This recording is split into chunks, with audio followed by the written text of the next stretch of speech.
Let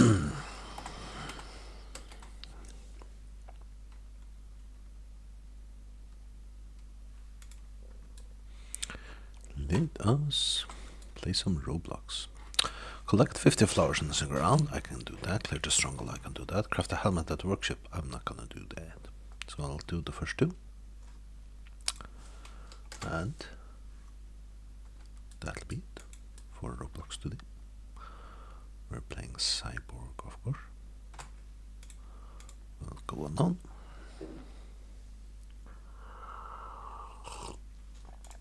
Let's see if sound is working.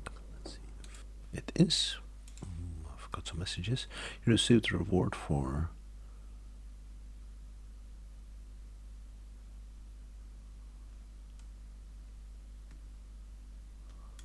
what the heck is this?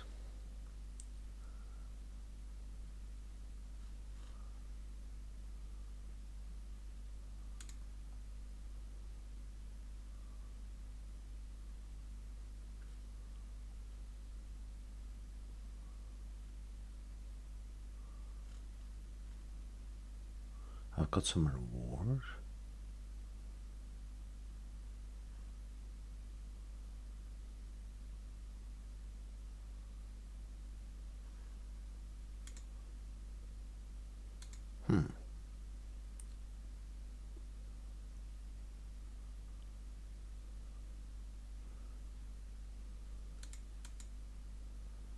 I'm not sure what I'm supposed to do to get a reward. Do I care? Anyways. Missed.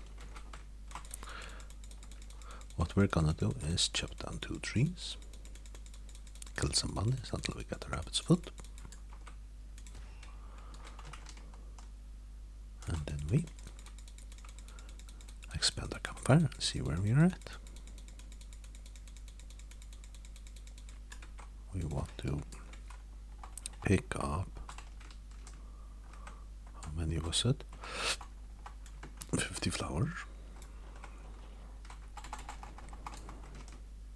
I think the coal was here somewhere.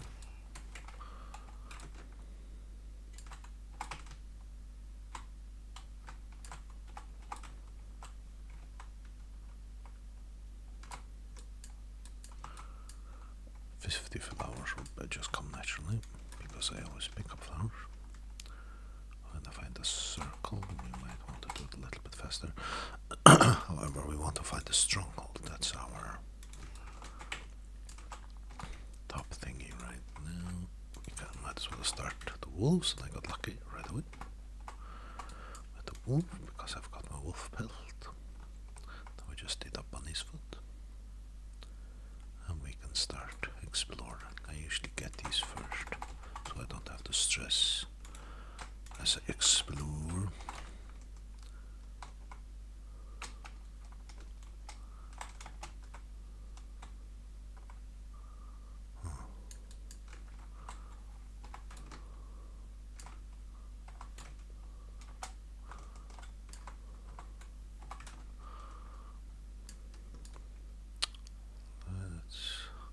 There's a bunny.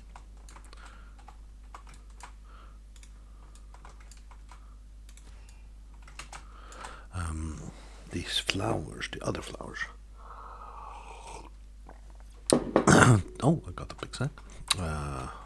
The other flowers could be white lily, rose. I could start picking those up as well, because these are the normal flowers. These are the Valentine's Day flowers. Because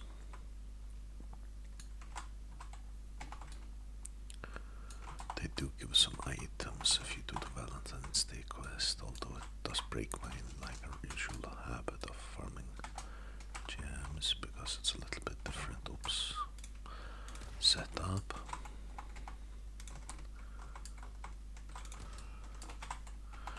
Let's move this way and hopefully get our rabbit's foot, which we have not gotten yet. Should we just throw them here? I think so. There are a couple of items that go in the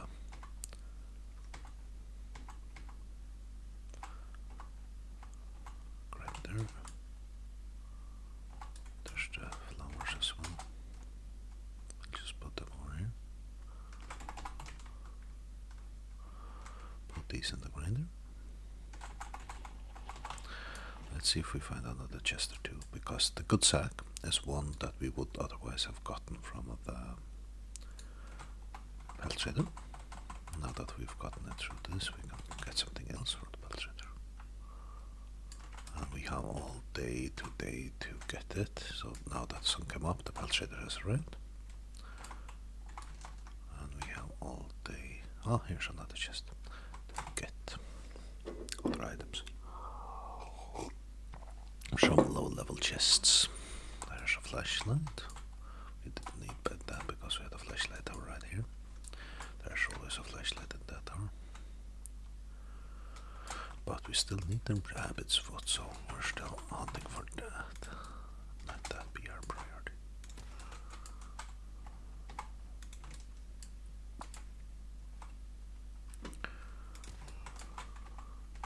Not getting lucky.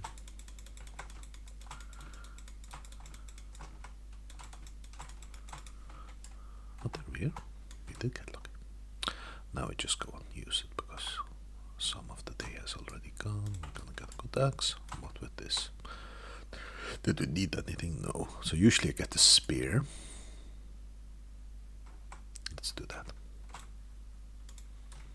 Because the table flute and old rod we probably aren't gonna use.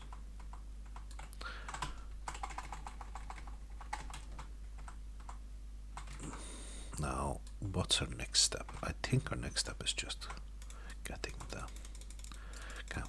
camp built.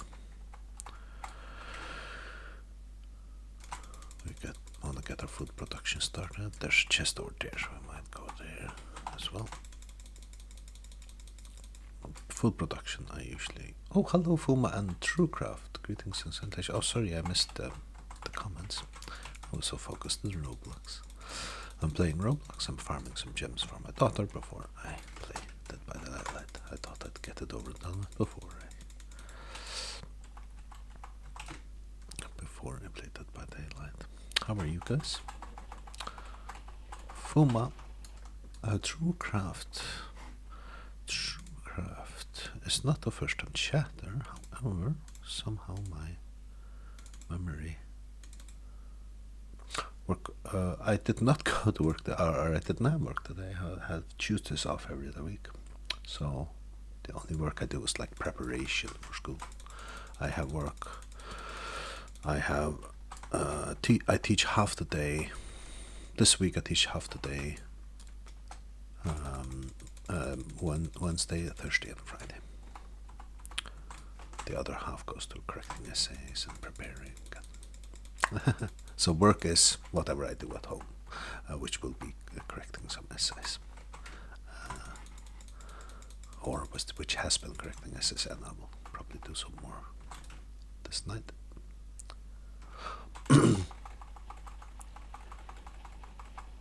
D&D, nice. Truecraft, I remember that. You were interested in D&D, right? Let's see if I've written any notes. And I usually play D&D on Tuesdays, but it got cancelled. One of our players was sick, and I said I was 50-50, and I don't know if that was the tipping point, but our DM said it's... it's also been snowing a lot, and the plan was to play in another little town close by where one of our players lives, called Kotlafjörður, is the town's name. And it might be the snow also added to the marine, like, you know what, let's not risk anything, so we just cancelled the thing.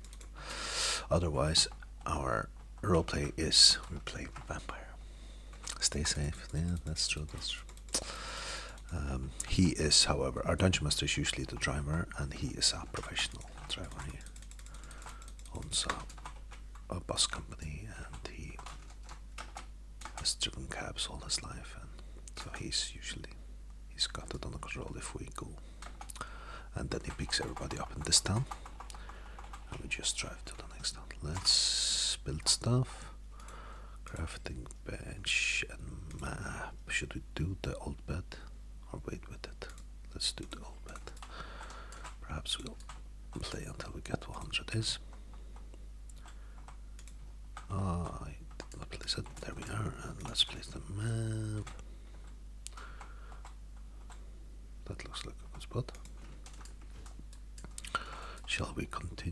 let's explore a little bit.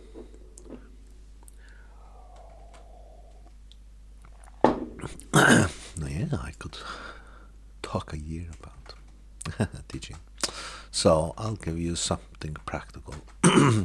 So let's say you start a class.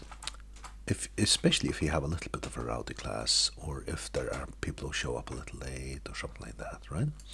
What I sometimes do is I do an entry ticket. Have you ever tried that? Entry ticket.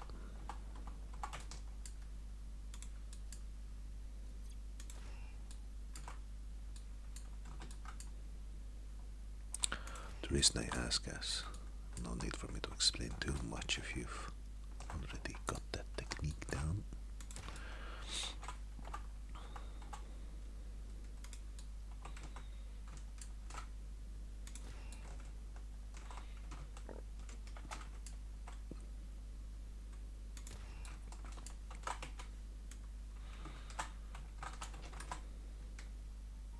Ah, cool.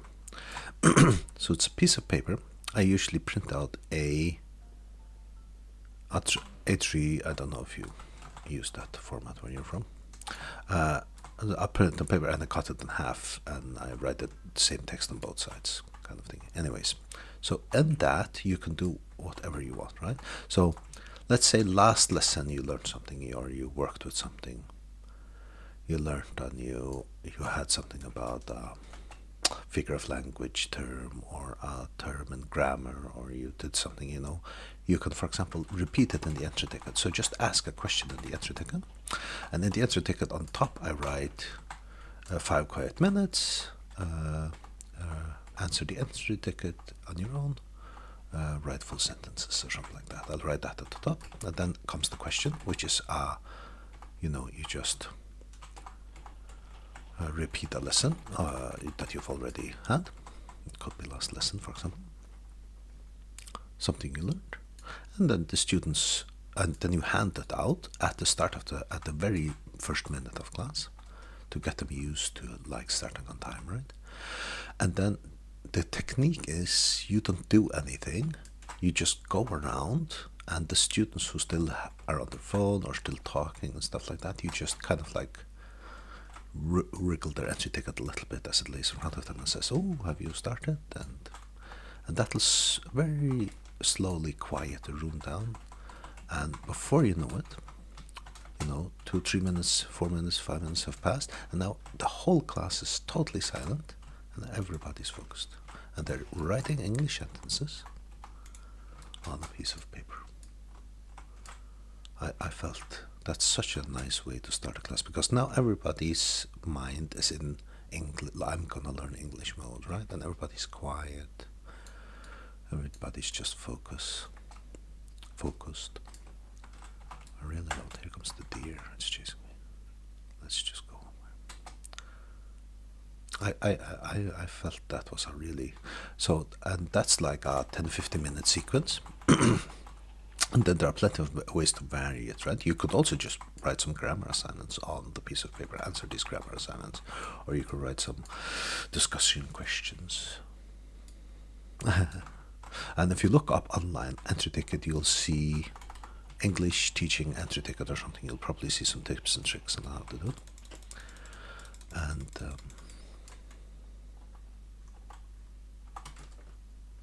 it's not something I have invented. And very often, whatever I teach during one day, I'll have an entry ticket ready for it the next day. I don't always do it, and not all classes need it. But whenever I do it, I never regret starting a class with the entry tickets. It's always a good beginning.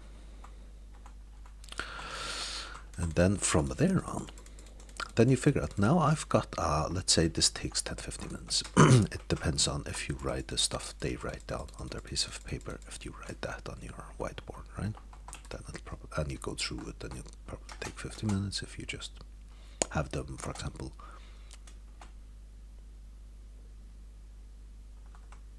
till they were quiet. Yeah, that's the thing I also started by doing. You don't learn the techniques, and then you kind of, yeah, I didn't have anything to do otherwise. So I just shouted. So. And the ones who talk, you just go around and say, "Oh, there are some interesting questions." And then said, "Have you started? Do you need a pen?" You just go around and let everybody question. And you're in South Africa, and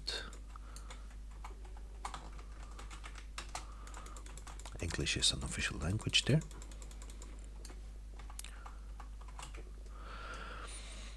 And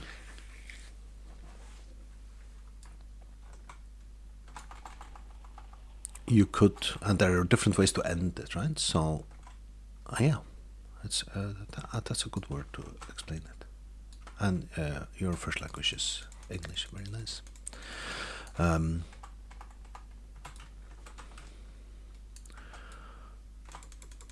And so now let's say the time. So what I do is I kind of look, and as long as half or more of the class are writing, I just try to keep things quiet and focused. And as soon as you're down to like, now it's only like 40% of the class still writing, now you kind of want to end the sequence, right? And there are plenty of ways to do it. You could say like, so we've been reading this entry ticket, and I'm interested to hear what you've written, and let's share. And then they raise their hands. Some classes like to do that. They're very chatty. Some are very, you won't get any responses, right? Another technique is, now we finish writing our entry ticket. What we do next is practice our English speaking, and what you will do is turn to your neighbor, pair up 2 or 3 if that's an odd number, and then just share what you've written on the entry ticket. Ask the question on the entry ticket from your neighbor, and listen to their response. Yeah, so I teach students in, it's kind of like high school kind of thingy, right? So they're from the age, the youngest are 16, and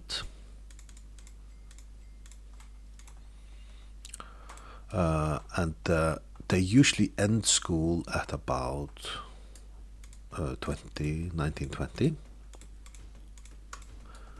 However, I also teach like those who have not been able to go normal, so they might be in their 20s, but that's the age group. So after they finish this, they typically go onwards to university, what I teach, and violence.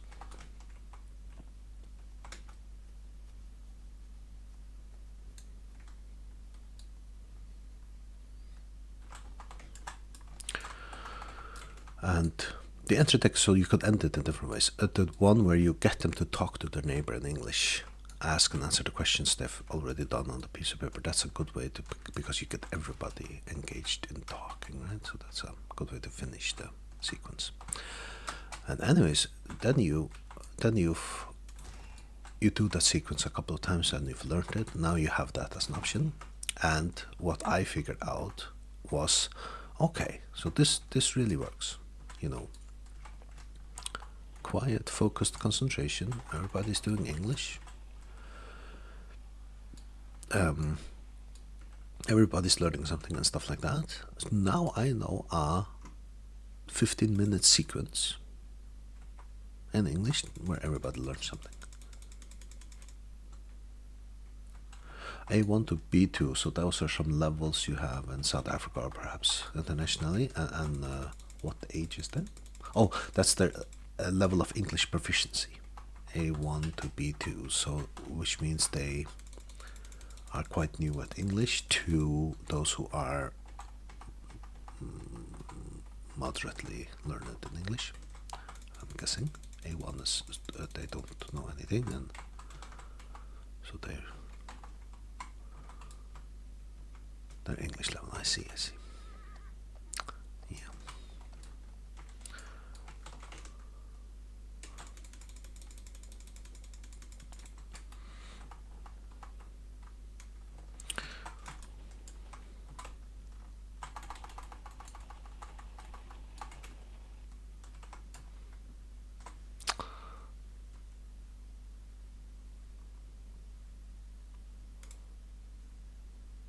Should we do the crockpot or biofuel? I feel like biofuel is the logical step here because I want to expand my fireplace a little bit.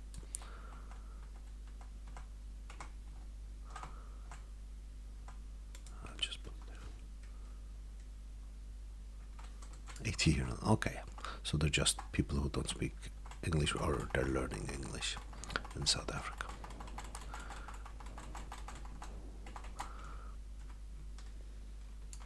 Teaching a 7-year-old, nice. Yeah.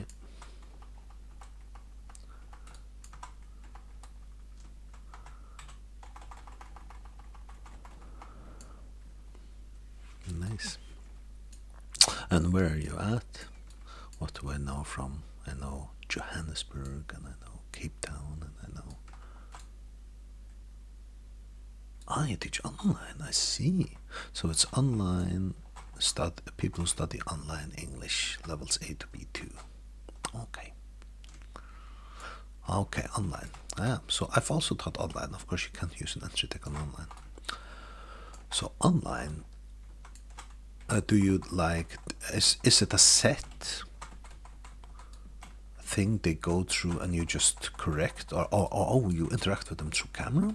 And do you teach one-on-one or a group at you're from Johannesburg, okay, yeah.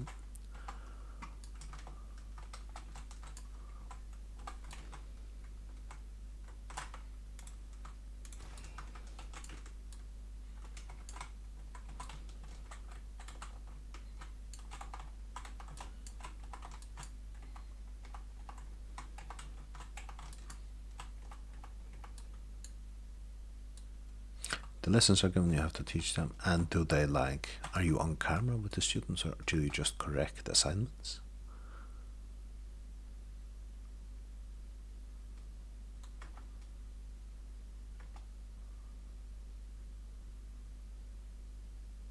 On camera, okay. And is it one student at a time or a group? And if it's a group, how many are in the group?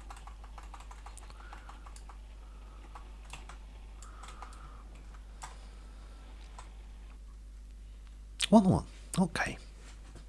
Yeah, so answer ticket you can still use, but it's not, you don't need to kind of make them quiet down as much as perhaps I do.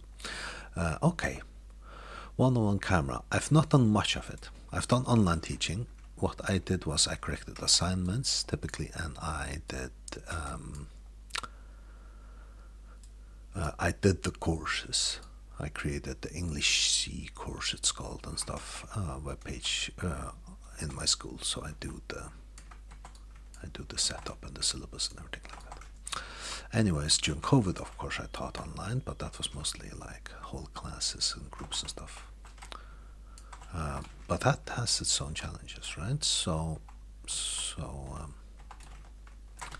you have a lesson you follow, and you kind of guide the student through that lesson, right? Well, do I have any tips for that? You could probably teach me some lessons about doing that. One-on-one teaching. I'm not sure I have the experience with that as much as I'd like.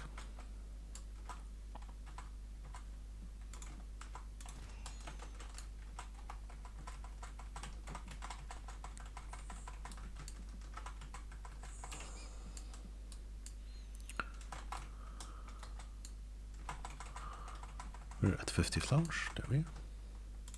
So first quest completed. Let's just take this and go.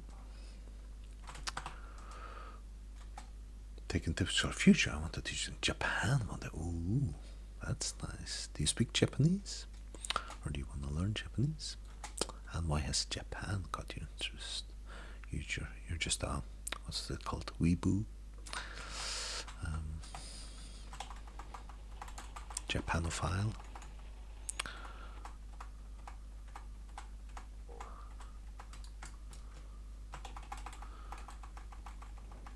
I've been sophisticated, nice. My old daughter also wants to go to Japan. That's on her bucket list.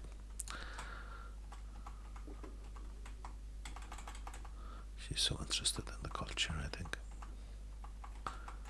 She would say her reason.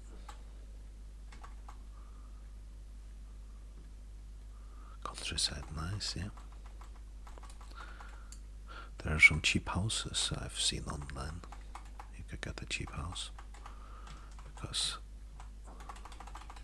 people move to the city, I believe.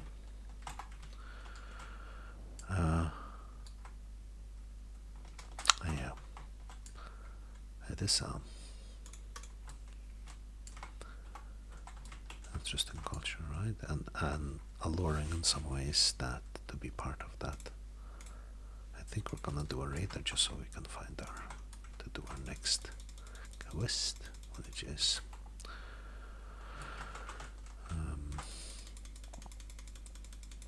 to clear the stronghold.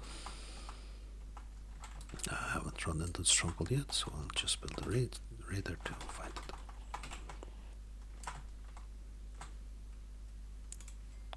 There we are. Well, we set it up like here. Interact, scan, stronghold, scan. Scan successful. Where's the stronghold? Over there. Let's just go. I don't know what the time is, but we'll just go and clear it. Been sitting on a China. China is different than Japan, right? Totally different culture.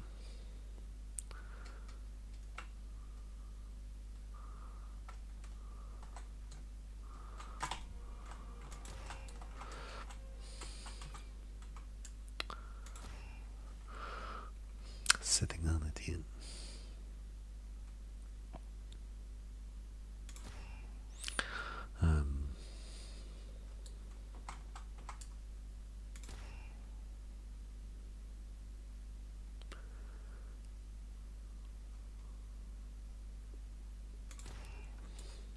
So,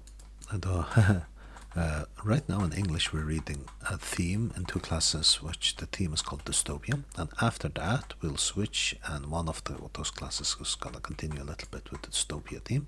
Second class is gonna switch, and the theme they're gonna read is South Africa. If you would have thunk it.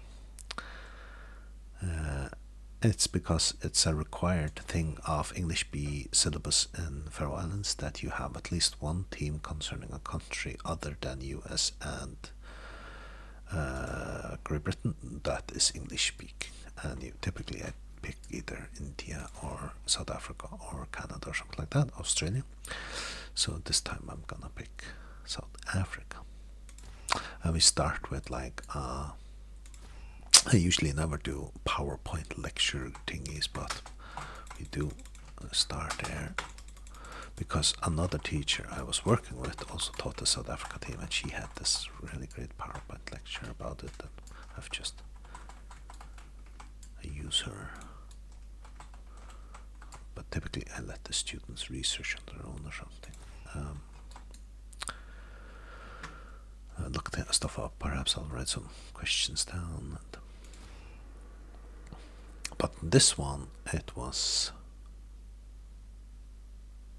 this one, she made it so simple and nice, the PowerPoint lecture, that I've actually I start with that. And then we read a couple of short stories. And then we're done. Perhaps we'll do an article or something like that. A new article. We'll find something.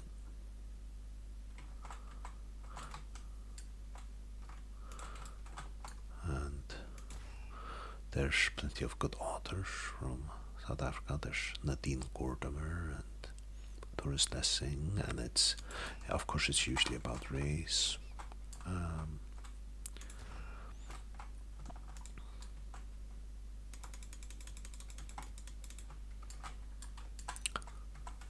Doris Lessing. And sometimes it's like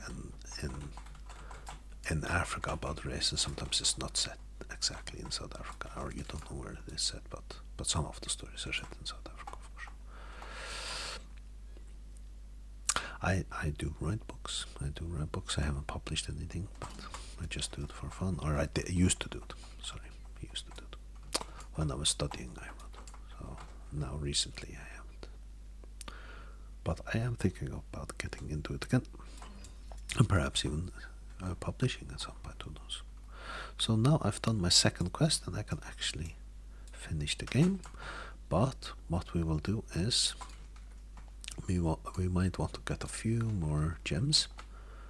Let's see when it opens again. So there's gonna be a timer up there soon.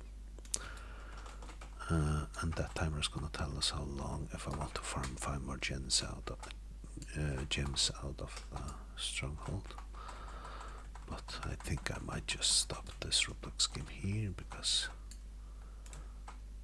oh, I'm hungry. I do have one of those. And then I'll take a little break and then I'll be playing Dead by Daylight. Let's take this with us. Yeah, so different teams. I haven't found my calling yet, I guess. So the first book I wrote it fully, and I wrote the first draft and I revised, so I have a second draft somewhere of the book. And it's not publishable yet, but it's getting there, right? It has the right length. I think it is a bit above 60,000 words. And it has an ending and everything, and a plot line. And it's part of a trilogy, is the plan. And the first book is sci-fi, kind of like fantasy sci-fi, I guess you could say. Or sci-fi, yeah, sci-fi. Space opera type thingy, like Star Wars. The book's working title is Guns, Gnomes, and Space Stations. That's the working title of the book. I don't have the title yet. And you follow a student called Abigail and a teacher called Logan. And he has a spaceship, and she goes to a school for specially gifted children, and it's kind of like Harry Potter kind of thingy. It's a group of human children who are sensitive to electricity, so they can't. If they get close to electricity, they're allergic to it. And some of them can also manipulate electricity, and Abigail is one of those. So she goes to a school for those children, and they don't live in society because everything is, of course, electricity. And she can manipulate it a little bit, electricity. So she senses it, and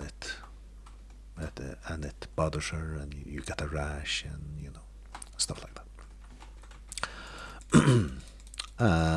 And she and Logan, they fly around in their spaceship, go from space station to space station, do adventures. And the plot of the book is being my first try. Thanks for that. I think I read the first chapter of it online here once in the stream. So the plot is there are 2 other species in the galaxy that also are allergic to electricity. One of them is called the gnomes, and they're called the gnomes just because they kind of like remind humans of gnomes from fantasy. They're not really gnomes, right? However, they do tinker with mechanical stuff, and they're allergic to electricity. That's their thing. So they fly in spacecraft that are totally mechanical, no electricity. They make robots, and they, automate them, robots and stuff. That's one race, and then there's another race, and that's more deep into the story plot and stuff like that. But so there are 2 races, and of course some humans who are allergic to electricity. And the plot of the story is that many of these, they're called Perun. Perun is, I think, Latin for electricity. Many of these human Perun, who are allergic to electricity but can also manipulate it, they buy from gnomes, right? So they'll buy a spaceship and mechanical stuff from the gnomes that they use in everyday life, right? Because they can't use electricity, and the gnomes make like almost magical stuff. It's so good, and it doesn't require electricity. I'm gonna be hit by lightning again. And anyways, they have these contacts. Gnomes are very rare. They live alone. They have typically a master and an apprentice, and they you know, you fly to a planet and you find one and it has its laboratory there and he's working on stuff and you can buy from them and the parents know them, they have contacts all over the place. 15 minutes, okay. However, in the plot of the story, it begins with that gnomes have started gone missing. And Logan is a bounty hunter who takes students from this Perun school, and he takes one student at a time. And Abigail has been a student, this is her second year as a student, and she's kind of envious of other students who have other teachers who are not, who are much more excited, and they take many students at a time and stuff. Logan is a bit weird. And why does she always get, or has she been assigned to him 2 years in a row now? And stuff like that. That's part of the plot, right? Anyways, he is sent by one of his, like a senator kind of thingy contacts, who's also Perun, to go investigate why the gnomes are missing. And they uncover a plot that gnomes are disappearing. Somebody's up to something. That's the plot of the story. And he and Abigail, she has to figure out her own way in life and you know, where does she fit in this whole, what's her purpose and stuff, why does she get assigned to Logan, what's up with that, and it's during the summer, and during the summer they can't go home because they're all allergic to electricity. So during summer they go with a guest teacher kind of thingy, which Logan is one of those. Let's just leave the coal. She gets assigned with him to go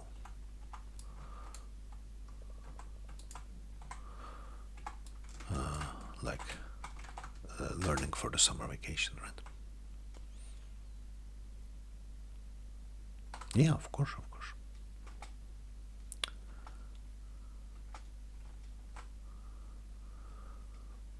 And the plot is you go from space station to space station and planet to planet and searching for gnomes, and sometimes they're just disappeared and they try to investigate, sometimes they end up in a fight and they learn a little bit more about who's abducting these gnomes and what their plan is and everything like that. That's the idea of the plot. Anyways, I could talk about it for hours, which I want.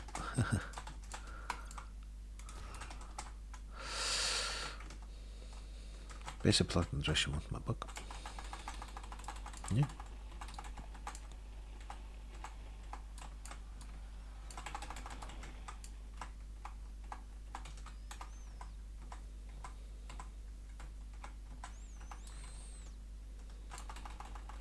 Oops.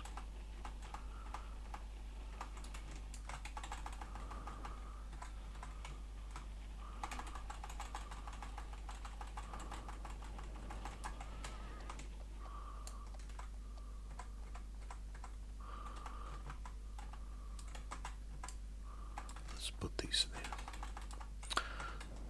They have built more stuff. Let's build that's built. There. Need more wood.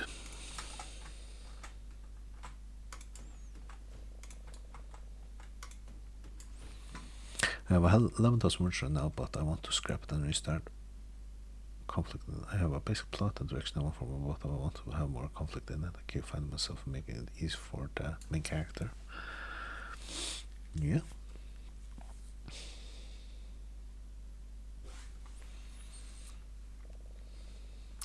And when you write, do you have the plot of the book? Do you know where it's gonna? Do you have some basic idea of what the plot is gonna go through, which stages, and what's gonna happen, and how it's gonna end, and stuff?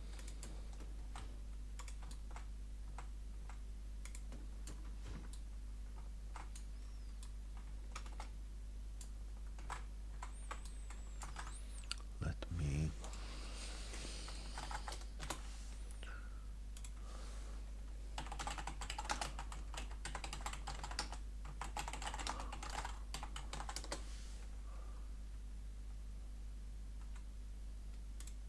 Hey, Brandon.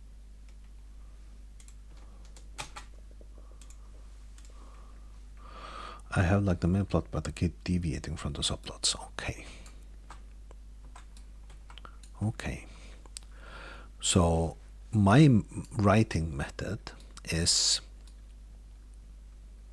I figure out the plot, and then I write a summary of the book in chapters, and I typically do like something like 30 chapters. So I write, let's say, 2 lines for each chapter. So this is going to happen in this chapter, this is going to happen in this chapter. Then they go here, and then they find this, and then I do that, all the way so I have a outlined book before I even start writing the first chapter. And then when I'm at 30 chapters, let's say,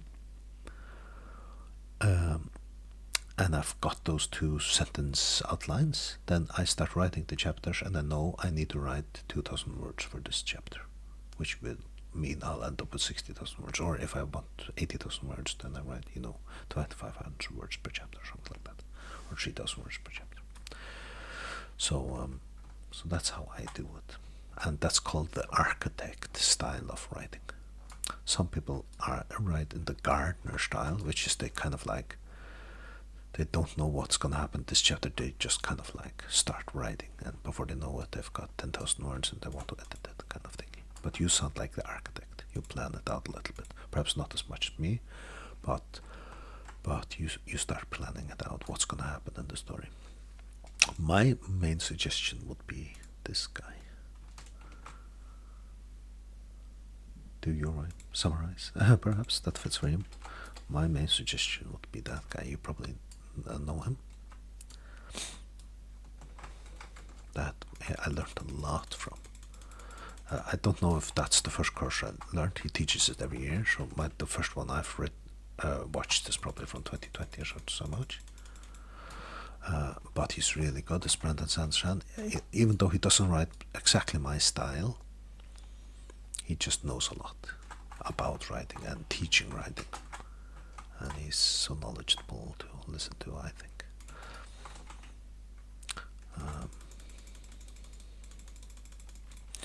Anyway, so what I did when I wrote regularly is I plot out the whole book. That could take, 2 weeks.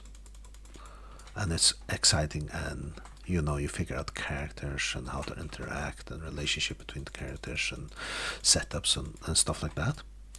Then I start writing the chapters out in the first draft when I've got that summary for each chapter. And I want to write about the chapter each day. So for 1 month I just write 2,000 words each day. Get those chapters out. I want to end each chapter on a cliffhanger. That might be resolved either next chapter or in 2 chapters if you switch perspective between 2 characters. And then I just sit down and write, same time every day. For example, at night, you sit down.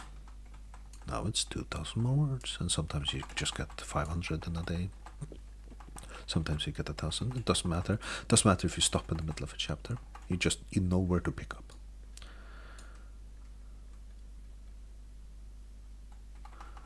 Yeah, I'd love to hear the plot.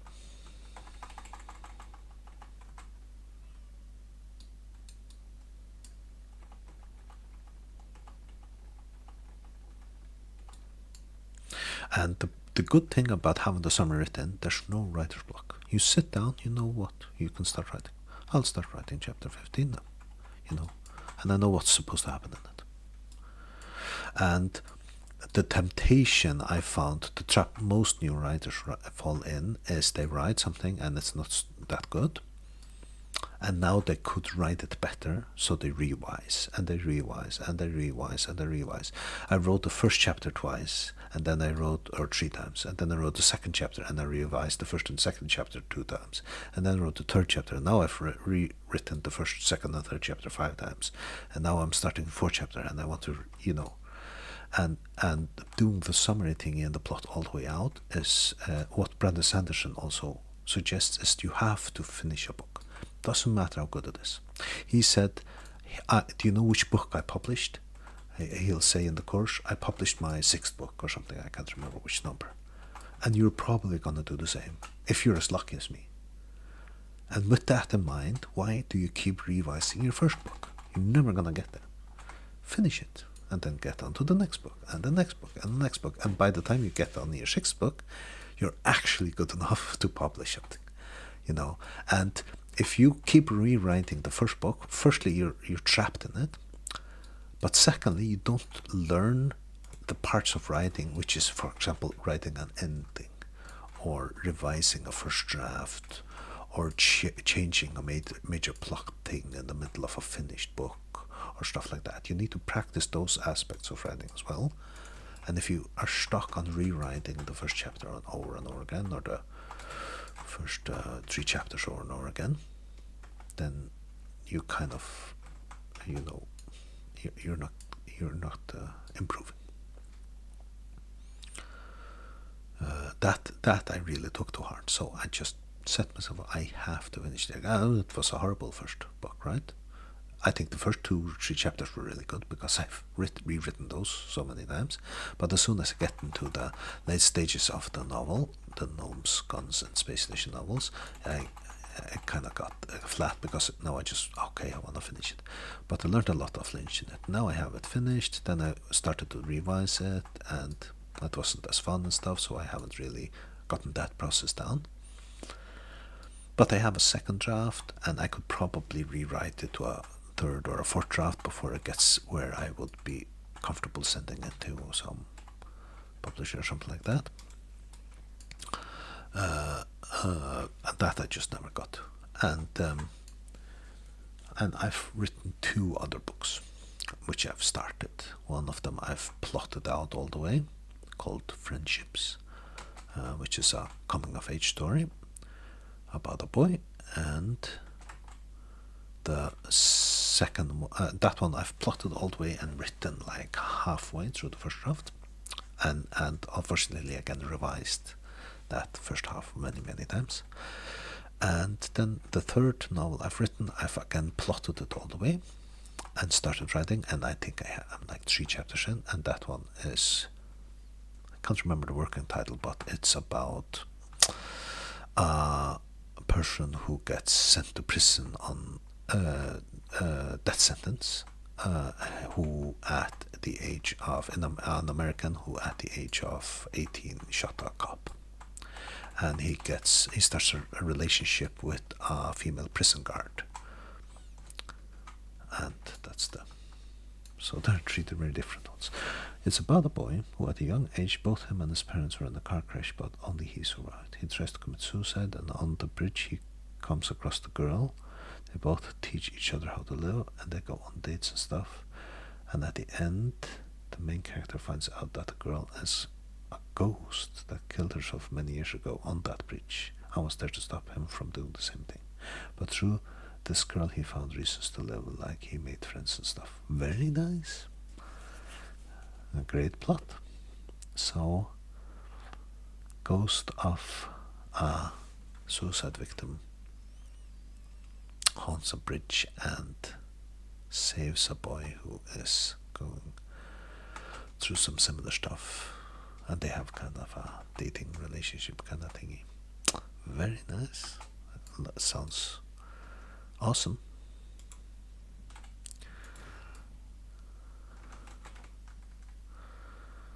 And there's plenty of like exciting chapter ends, right?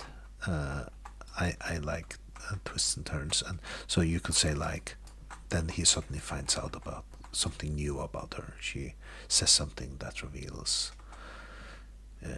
she was abused, or she says something that this and this, or she finds out that she has an ex, and little revelations all the time, until of course the big reveal somewhere towards the end. She's actually a ghost. That sounds like an awesome plot. Here I decided to go one more time into the stronghold, just to get 5 more gems. I'm gonna do this and then I'm gonna finish Roblox. Yeah. And you have 2 main characters that kind of carry you through. And how are you gonna introduce, or how are you gonna handle his friends or his family and her? And how are you gonna, if she has some background friends, family thingies, how will you,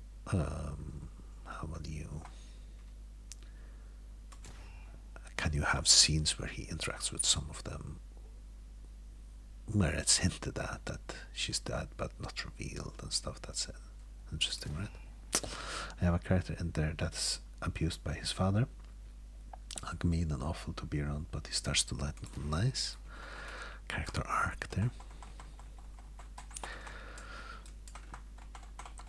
Very nice. And do you recognize that part of the process that you write the first chapter and then you start writing a second chapter, and by the middle of the second chapter or something you think, you know what, I could revise my first chapter and get it a little bit better?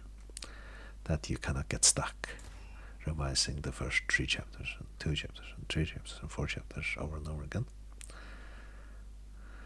I have a character that they're almost for comic is relieved. Nice.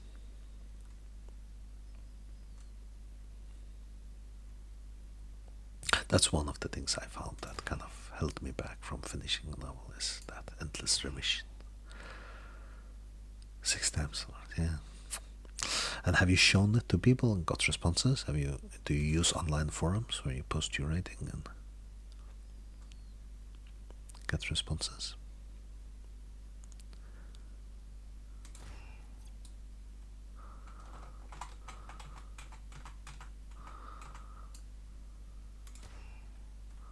Okay. Well, I used one called, let's see if we can find it. Let me first shoot these one more time, and then I use this one.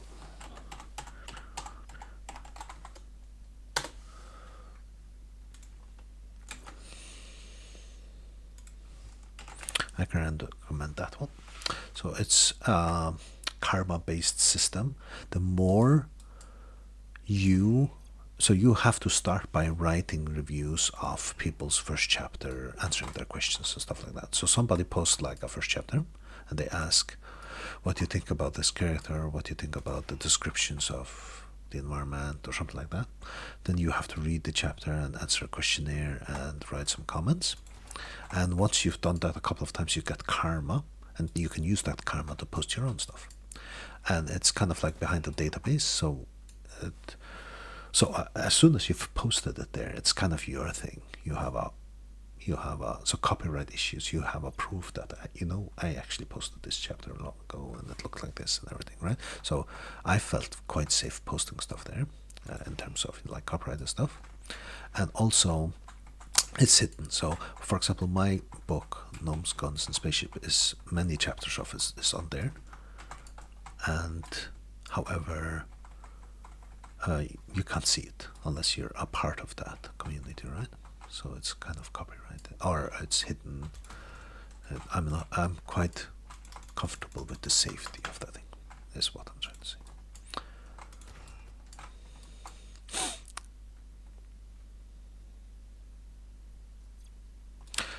Yeah, so that's I think that's also what Brian Sanderson says about that is, I think he's the one that says ideas are a dime a dozen. There are a very few ideas he says that's really worth something. So, for example, your idea is like, he figures out this girlfriend, this ghost, right? He says, Brandon Sanderson says, if you kind of get stuck like that, he says, I will admit there are some ideas. He says, for example, Jurassic Park. He think that's a great idea. He wish he'd figured that out. And he'd write that story, right? So yes, there are some ideas that are really good in and of their own. But most ideas, he says, are a dime a dozen. Nobody's going to steal your book. The hard work in writing a book is writing the book. And that's number one. Number two, your first book will not be good, he says. Your second book won't be good. Your third book won't be good. It has no value. That's what he says. He says, let's say you're lucky and your fifth book is, now your talents are actually good enough. He says, then you have to get there. And if you want to get there, then you just have to write. Push yourself through the first book. Get feedback, get rejections, be let down by people reviewing it, and finish it, write the ending, go through it. I was also worried about how about copyright? Will somebody steal my work and stuff like that? But once you go to that forum and you watch, it's like 10,000 books are posted there, and most of them, and you read other people's writing, and it's like, okay, this isn't the quality I'm used to in a novel, and you can probably guess that your own is probably also of a lesser quality than would be something people would think about stealing.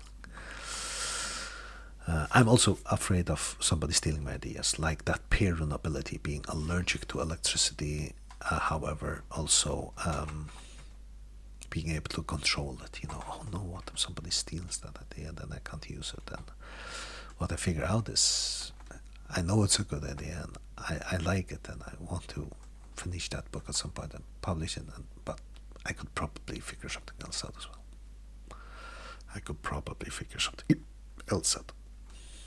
And the hard part is not figuring something out, it's writing the book.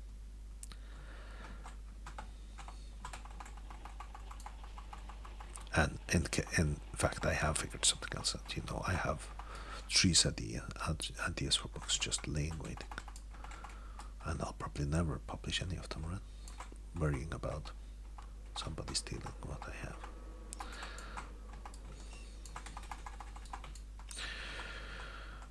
But you need, if you want to be a published artist at some point, you need that daily schedule, writing every day.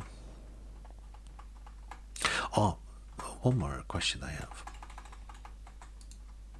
from you is, hello, Super Chef. I should finish this game, by the way. I have done everything I'm supposed to, and I should start that by day night.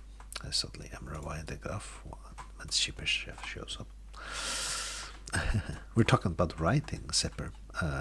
Truecraft is a writer, and Zipper Chef has a friend who frequents his channel called Milk, who is a writer, or trying writing a fantasy book.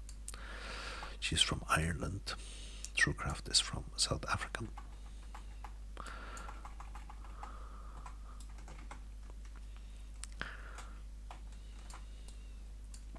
I better write them down in my notes.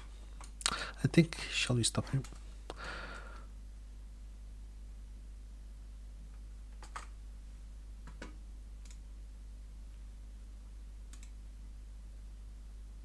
What was the question you had? I was going to ask you a question. This is the question. So you're writing on a daily basis. You're writing dialogue, and your characters are talking to each other. What was really enjoyable and revolutionary for me, epiphany for me, was suddenly they started becoming characters in my mind, and I could go into the acting of one character. So I would write them, and they'd speak a certain way, and they'd have a certain humor, and they'd have a certain way of questioning things and stuff. And when I then wrote the dialogue for the other person answering them back, they had a totally different personality. And suddenly there are like 4 or 5 players in my characters in my mind that have each different personalities, and I'm writing these 1,000 words, 2,000 words each day. I think I averaged like probably a little bit below 1,000 words each day, and I'm writing them out, and whenever there's dialogue, it's like they gain their own personality, and it was really enjoyable and good and fun. And I would have these, a page or 2 of dialogue, and it was really funny because they had their personality, and one of them was always cracking jokes, and one of them was, the other character who's like the, what's it called, in a comedic duo, there's one that's just like not funny, and the deadpan, I think it's called, or something like that, right? And I think I had like 5 main characters that that all had their unique voices. And then you write and write and write, and then there comes a break. Let's say a week or two, you go back to your family and you spend some time there, and it's Christmas and stuff, and then you go back to writing. And now you figure out I've had like a 1 week break. You lose their voices.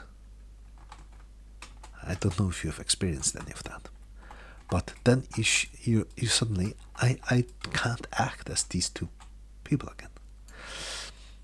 I think a little bit, but that's not necessary at all. But a little, of course, it helps, but not something that I would say. You could get that training much more through just writing a novel.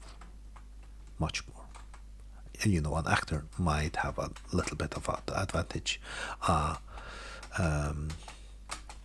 A D&D player might have a little bit of an advantage. However, it's very little as compared to the training you get from actually writing. My first rule, I did a video on this. Oh, you know what? I'll send you a video. And you can see me in my younger days. I'll send you a link if you wouldn't mind. If you would. Oh, geez, somebody's shooting at me. No, they died. The reason I just want to do one more day is then I can probably get 50 days, and I'll get a gem for 2 gems for that, I think, in this game before I end it. But let me find that video. Yeah, I started doing that. I found that didn't help me as much as writing every day to create a character, and then the mannerism just become innate, right? But I did do that. And by the way, Brandon Sanderson has one of his lessons in that video series is creating characters and creating that what you have there, how to brainstorm that really fast and creatively. And that lesson was really an eye opener for me. Anyways, let me find my clip where I try to. So I made YouTube clips as well, where about writing and stuff, right? And there's this one YouTube clip where it addresses the fact that D&D background, doing those character clothes, looks, mannerism, that is good.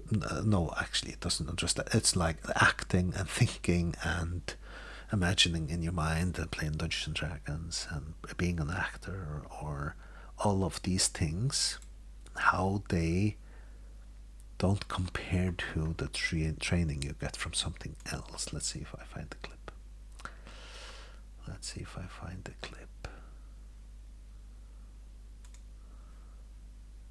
There it is. There it is. Okay, how do I? It's private, which means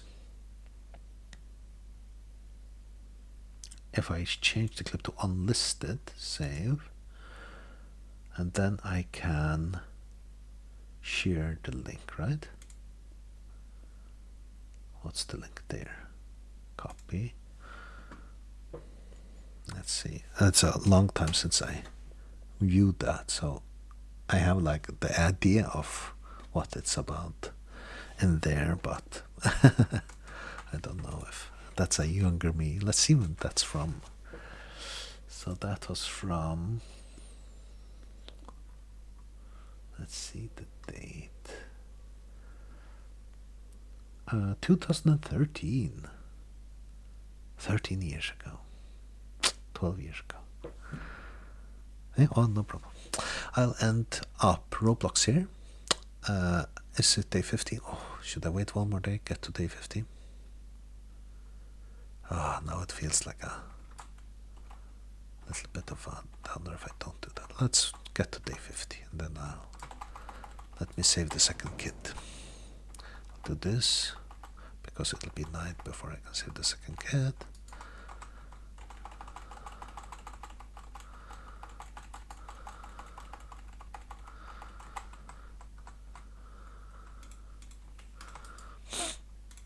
And then I'll reach day 50, and then I'll finish the game. reach day 50, you get 2 gems. That's why I kind of wanna reach that. Rescue the kid also. Yeah, each day that passes in this game, you can add 1 day for each day that passes by rescuing kids or building beds. The Kraken kid is weird there, okay. But of course you can set it during the night because the boogeyman is here during the night. Who is a deer, or sometimes an owl, sometimes a ram. Yes, I'm gonna finish this any minute now. Then I'm gonna get some supplies, something to eat or drink, and then I'm gonna start the daylight. Miss the plan. Super. That is the plan. I'm just doing this for the gyms for my daughter, and I already finished it. Don't know why I'm still playing. Now I wanna reach day 50 in this, and then I'll finish it. It's kind of like when you've started the game, this game, you're kind of like all set up now, and it would be easy to farm a little bit more gems at the stronghold and stuff like that, and you feel like, oh, should I end it? You know, I've finally gotten where I am, but I will end it because I want to play the daylight. Gem bat requires 30. I don't have that. But yes, the daylight. I'll press the play on that writing thingy, just to see if I remember it correctly. Hello and welcome. My name is Johan Paulsen, and this is my vlog on writing. Oh my lord. I was a young fellow once. Thin and fit, and I had all my hair, and younger days. I think my daughter was born at that point. She's like 1 year old, so I was not super inexperienced at that point.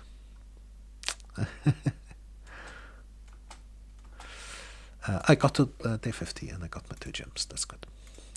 I'll log into the experience again just to finish getting the gems for my achievements, and then I am off to a little break at that daylight.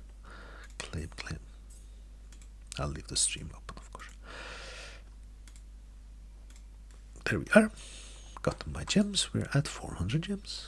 Sounds nice. Or diamonds. That's it. We are gonna turn on to the let's start up the game. So I close this.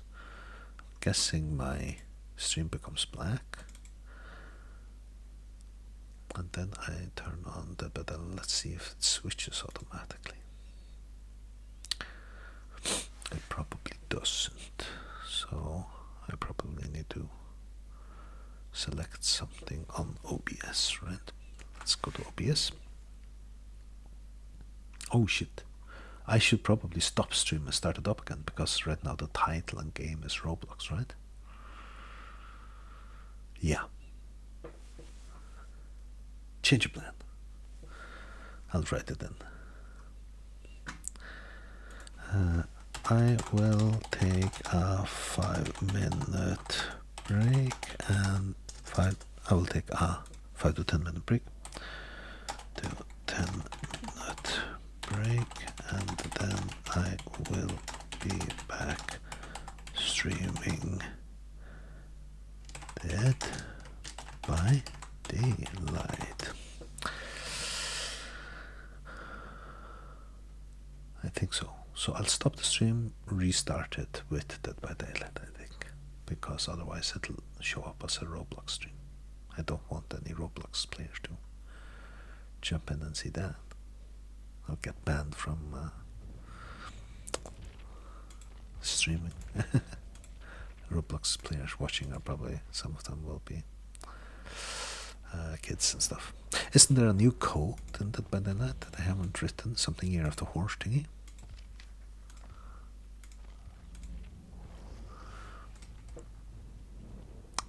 Let me do the new code and then I'll stop the stream.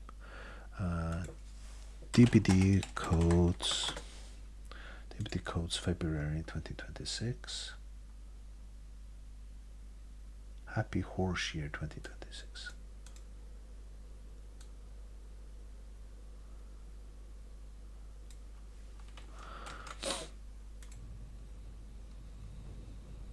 Is it store and then code? Redeem, yeah.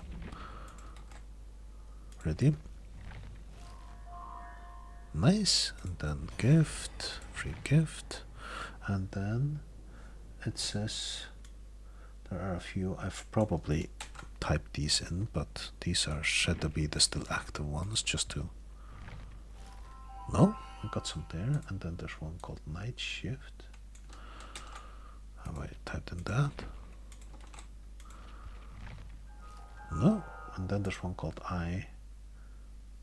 Fluke could, if looks could kill.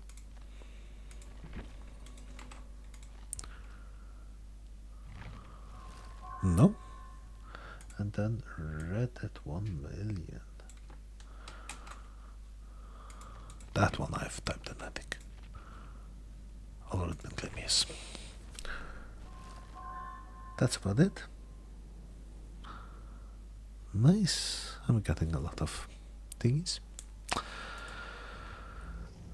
There we go. I will take the little 5-10 minute break, and then I'll be back playing Dead by Daylight, and I'll stop stream and restart it in 5-10 minutes.